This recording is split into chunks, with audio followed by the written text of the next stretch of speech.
Part 1. You will hear a student and an advisor talking about facilities at a college. First, you have some time to look at questions 1 to 5.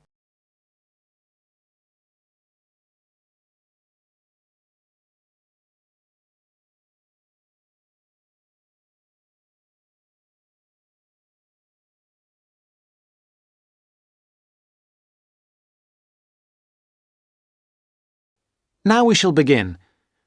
You should answer the questions as you listen, because you will not hear the recording a second time. Listen carefully and answer questions 1 to 5. Hi, I wonder if you could help me. I'm starting a course at Glenfield in a few weeks. I was just a bit worried about what facilities there will be and what I'll have to do. I'm especially interested in health and welfare stuff. Certainly. We normally send out a copy of our leaflet, Staying Healthy at Glenfield. I'm not sure why you haven't had it. Well, could you answer a few questions for me? Firstly, I'm wondering about how I get a doctor when I arrive. Well, you can register with the University Health Centre on North Campus. And do I have to pay for that? Not to register, but if you have to get medicines, there's a prescription charge of £6.50. Okay. Well, I'm not planning to get ill. That's only going to arise if I have any problems. So, should I just go along when I arrive? That's what we recommend for peace of mind, but it's not compulsory, and if you don't live inside the catchment area, you can't in fact register there. Where do you live? Well, at the moment I'm staying at the Backpackers Hostel in Hill Street, but I will be moving from there shortly, somewhere nearer. Well, there's a map at the centre which shows you the area that the university practice can accept people from. It's what we call the yellow zone. If you live outside that area, you have to find another medical centre to register with. It sounds like I'll only qualify after I move. I think you might be right. Then, in addition to the health centre, there's a free counselling service for all students situated on the North Campus. You don't have to register. They also have drop-in sessions. I say it's free, but that's only for up to 8 sessions. Beyond that, they normally refer people elsewhere. Sounds serious. Well, it's not just for big problems. People go there for advice on housing, workload, whatever, really. They can even arrange financial help. Is it confidential? Absolutely. Then again, a lot of students prefer to phone the Nightline service, which is run from an office on the central campus. They don't really encourage people to drop in. I see. So it's basically a free phone line. The number, if you want to make a note, is 0900 762 5913. I'll say it again. 0900 762 5913. Fine. Well, I hope I won't need any of these. What I will want is access to some gym facilities. Right. Well, you'll find those on the South Campus in the Sports Centre. It's great, but it's not free. You have to present your student card and pay a fee of £22 to get a pass. But that will last you for the whole year. Before you hear the rest of the conversation, you have some time to look at questions 6 to 10.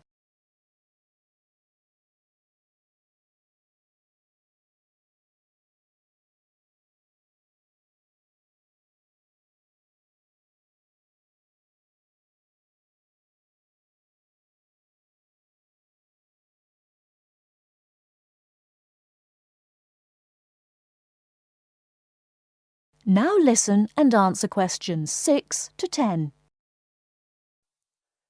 Is this information on the website?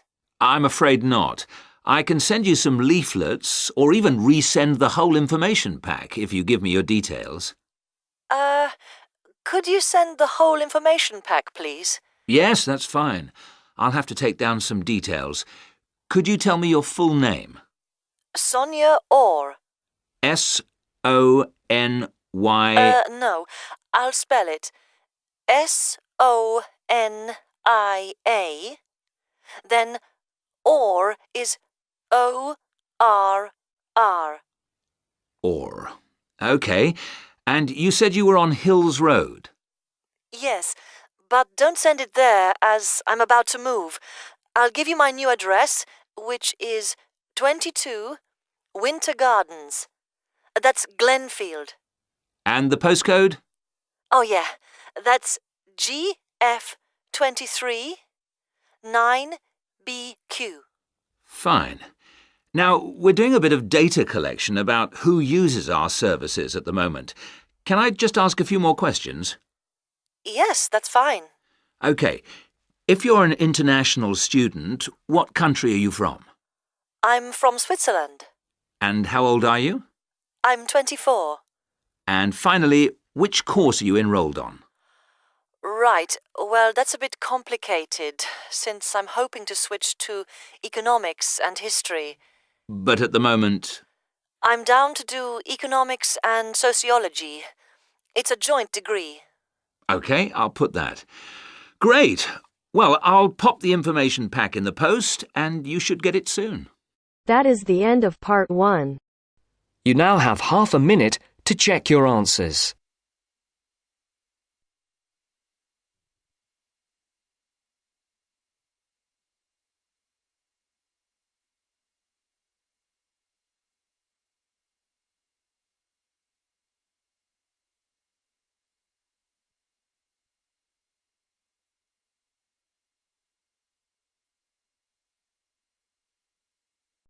Now turns to part 2. Part 2. You will hear a trainer giving a talk to people who want to learn outdoor survival skills. First, you have some time to look at questions 11 to 16.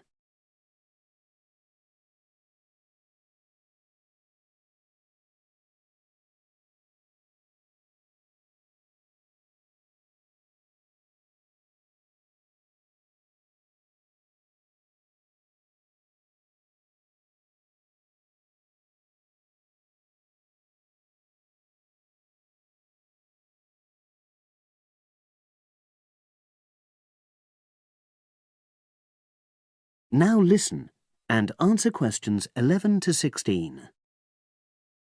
Good morning, everyone, and welcome to our outdoor survival program.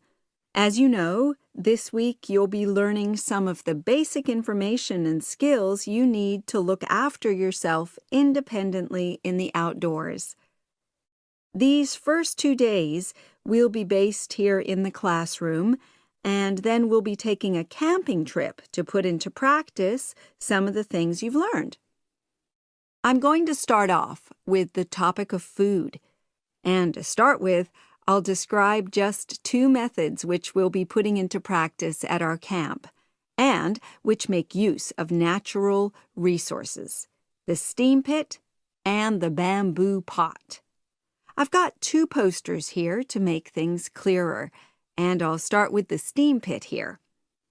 To make this, you'll need some dry sticks, some grass, some loose earth, and some stones. And for this week only, some matches. The first thing you do is to dig a shallow pit in the place you've chosen to do your cooking. Let's say about 25 centimeters deep and 30 centimeters wide. Your sticks have to be a bit wider than the pit because you have to put a line of them along the top from one end of the pit to the other. Before setting light to these, you take some large stones and arrange them on top. Then you start the fire and wait till the wooden platform burns through and the stones fall into the pit. At this point, brush away any pieces of hot ash from the stones. You can use a handful of grass, and then take another stick and push it down into the center of the pit, between the stones. After that, you cover the whole pit with a thick layer of grass. And then you can put your food on it, wrapped in more pieces of grass, like parcels. Finally, cover the whole thing with earth. You have to pat it firmly to seal the pit. Then all you have to do is take the stick out and pour a bit of water into the opening that it leaves. It should take about 4 hours for your food to cook, as it cooks slowly in the steam that's created inside the pit. Now you have some time to look at questions 17 to 20.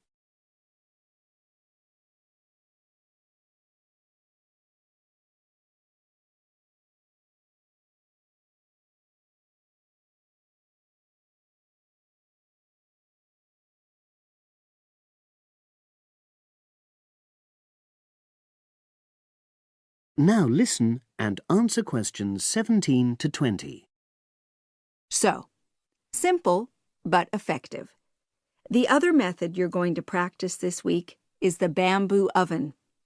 Now, the steam pit is ideal in certain conditions because the heat is below ground level. For example, if there's a strong wind and you're afraid a fire might spread. But when it's safe to have an open fire, you can use the bamboo oven method. You get a length of bamboo, which, as you probably know, is hollow and consists of a number of individual sections with a wall in between.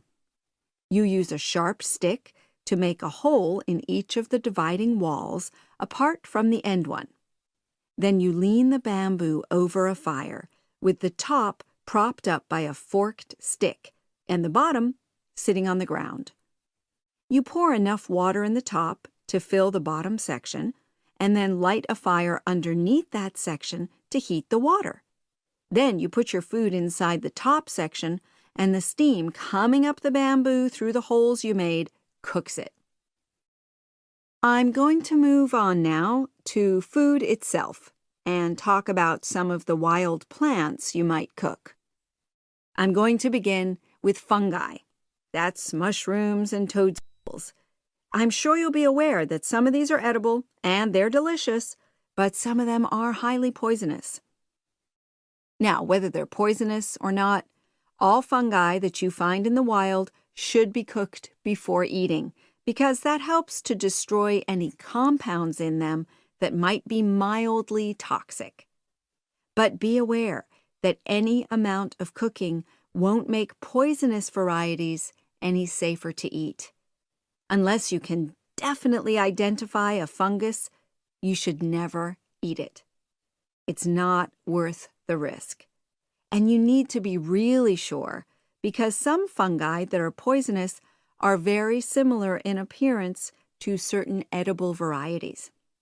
They can easily be mistaken for each other. So, having said all that, fungi are delicious when they're freshly picked, and although they are only moderately nutritious, they do contain minerals which the body needs. I'll move on now to leafy plants, which are generally... That is the end of part 2. You now have half a minute to check your answers.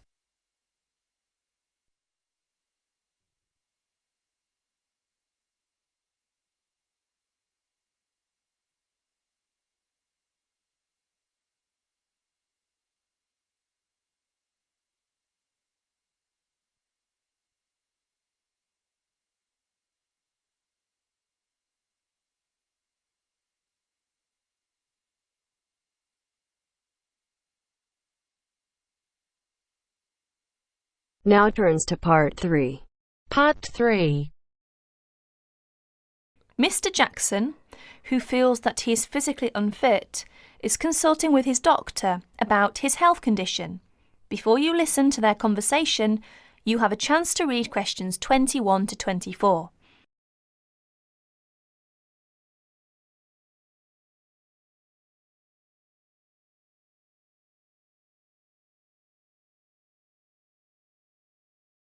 Now please listen to the recording and answer questions 21 to 24. Well, Mr. Jackson, the first and important thing I have to tell you is that there is really nothing seriously wrong with you. Physically, that is. My very thorough re-examination and the analyst's report show that basically you are very fit. Yes, very fit. So, why is it, Doctor, that I'm always so nervy, tense, ready to jump on anybody, my wife, children, colleagues? I think your condition has a lot to do with, shall we call it, way of life, habits? Way of life? Habits? Yes, now tell me, Mr. Jackson, you smoke, don't you?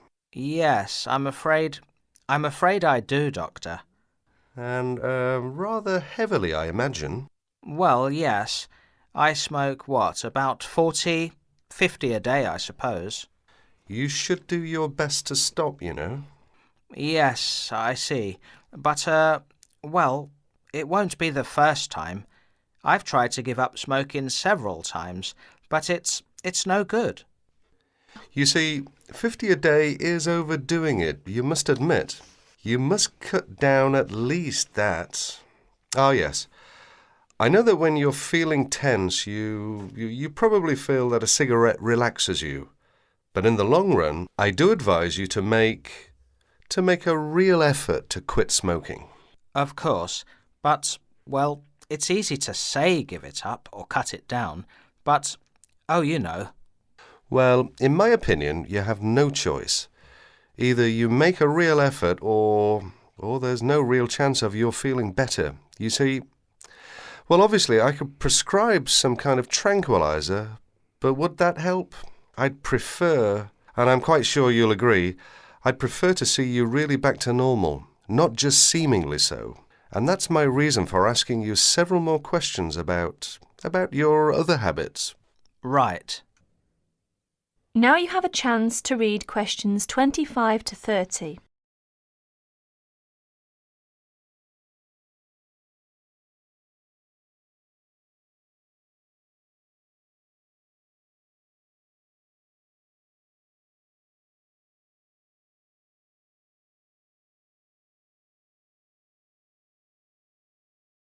As you listen to more of their conversation, answer questions 25 to 30. Your eating habits, for example. What do you eat normally, during a normal day? Yes, well, I'm a good eater. Yes, I'd say I'm a good eater. Now let's see. Up at 8 in the morning, and my wife has a good breakfast ready. A good breakfast? The usual. A cereal followed by bacon and eggs with fried bread and perhaps a tomato or two. Then toast and marmalade, all washed down with a couple of cups of tea. Yes, I really enjoy my breakfast.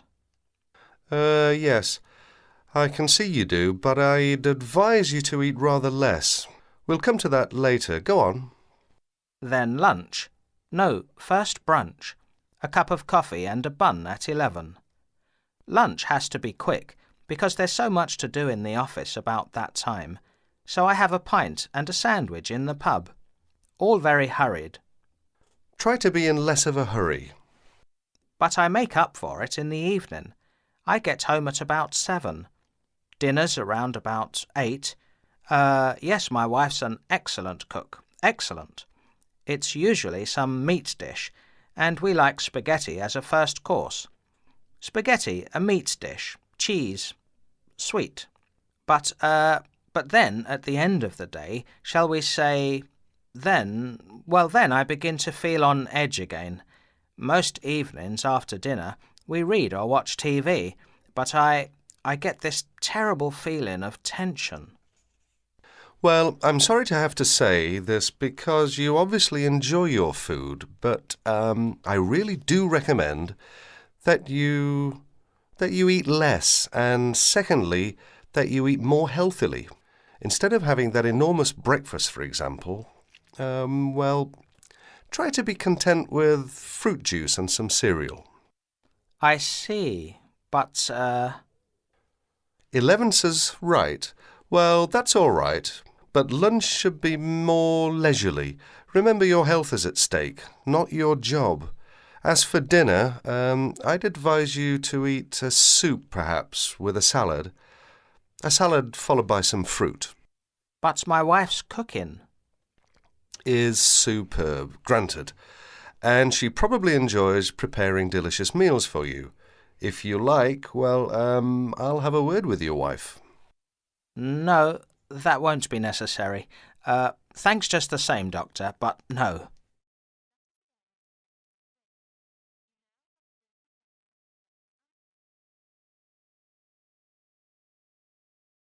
That is the end of part 3. You now have half a minute to check your answers.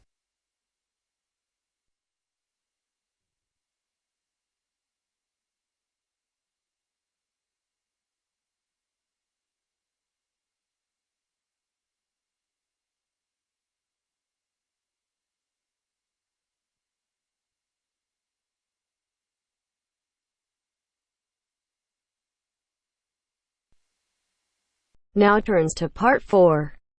Part 4. This is Jane Frost with this morning's edition of Wake Up with Frost. First, you have some time to look at questions 31 to 40.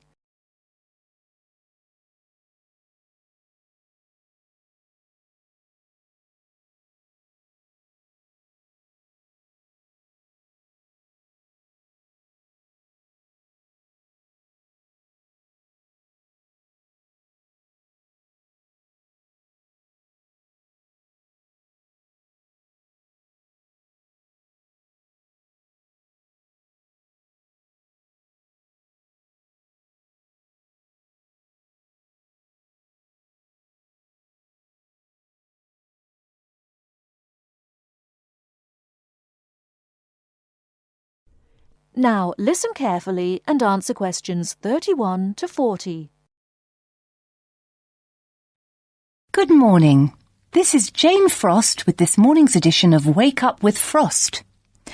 As you all know, for the last week we've been running a survey trying to find out what you, the listeners, think is the greatest invention of the last 200 years. The response has been amazing, double the amount we had last year, so thanks to all of you for taking part. We've had about 2,000 responses online and about the same on our phone lines. The lines are now closed, and this morning I can announce what the results were. So, here it is.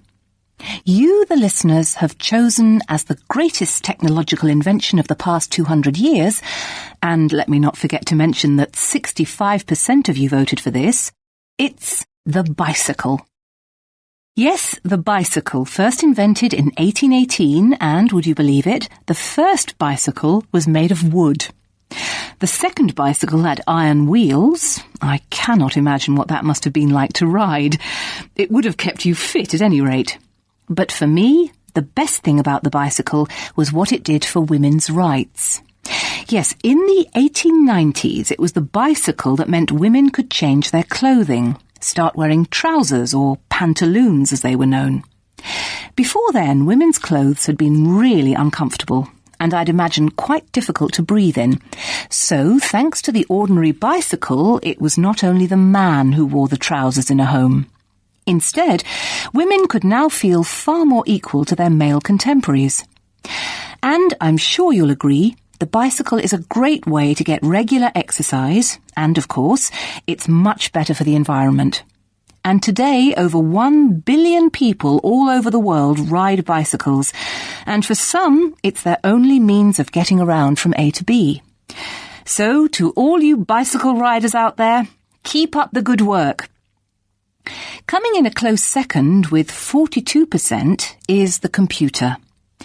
I found out something interesting about the computer, which is that really this word first meant someone who did mathematical calculations.